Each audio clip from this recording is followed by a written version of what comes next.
Hey, what is going on, Guardians? Nem with Planet Destiny here, and Xur is back in the world of Destiny, and this week, of course, he is located on Nessus, right over here by the Watcher's Grave. So let's go ahead and take a look at what he's got for us this week.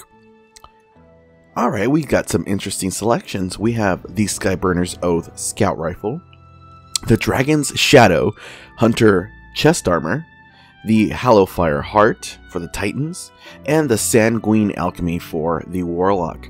Now let's take a look here at the Skyburner's Oath first, with its intrinsic slug rifle.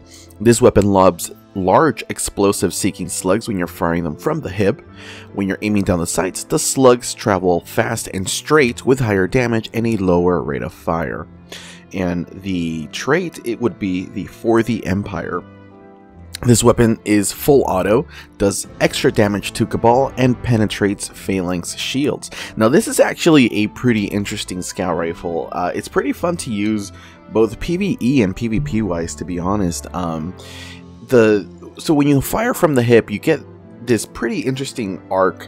I believe actually I have one on me, and I can just kind of give you guys a quick little demonstration here of the Skyburner. So when you have it as a hip fire, you can see that the projectiles have a little arc to them, and if there's any enemies nearby, they're actually going to kind of veer off and track the target. Now you do have to measure, you know, so as you can see there, they kind of hits them in the distance. So you do have to measure the drop off for the arc. Now as opposed to aiming on the sights, you know, they are pretty straightforward. You know, it turns into like your standard scout rifle, and it does deal additional damage to Cabal and Phalanxes. Alright, moving on. I just lost Xur. Here he is. Alright, now for the Hunter's chest piece, the Dragon's Shadow, we have its intrinsic perk reading Wraith Metal Mail. Dodge and reloads all weapons and increases both movement and weapon handling speeds for a brief time. Of course, again, as somebody who doesn't really play Hunter a lot, I haven't really used this. I have heard really good things about it though. I've heard that this is a pretty underrated exotic, but I mean, with the Wormhusk Crown being a thing, I can imagine this is it's a hard choice in between the two, you know what I mean? Now moving on, for the Titans, we have the Hallowfire Heart. With its Sunfire Furnace intrinsic perk reading, greatly improves the recharge rate of your solar abilities while Hammer of Soul is charged. Now, this is actually pretty fun to use when Grenadier is on Heroic Strikes.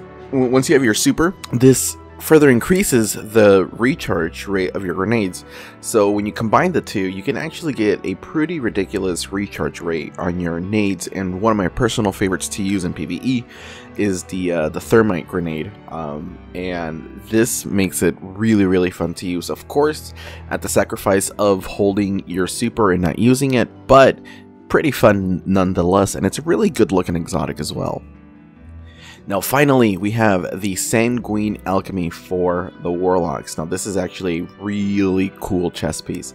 With its heightened senses intrinsic perk reading, standing in a rift grants you and your allies heightened senses, allowing you to retain your radar while ADS. Additionally, nearby powerful enemies are visually marked and can be tracked without line of sight.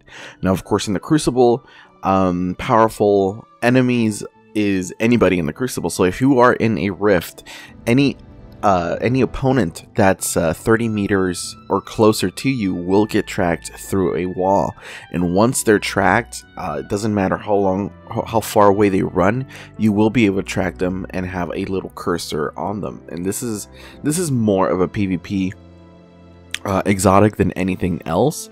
This is a really good exotic to own, so if you don't have this one, I highly suggest picking this bad boy up. Now of course, with your usual Xur, you do have the Faded Engram, 3 of Coins, and the 5 of Swords, which I recommend picking up if you haven't already. This will give you additional modifiers for the Nightfall, so you can go for those crazy high scores. And the Faded Engram, I recommend picking anything that you don't have here up, just in case, so it won't drop from this for you. But that's going to be it for me today, Guardians. Thank you very much for tuning in, and we'll see you on the next Planet Destiny video.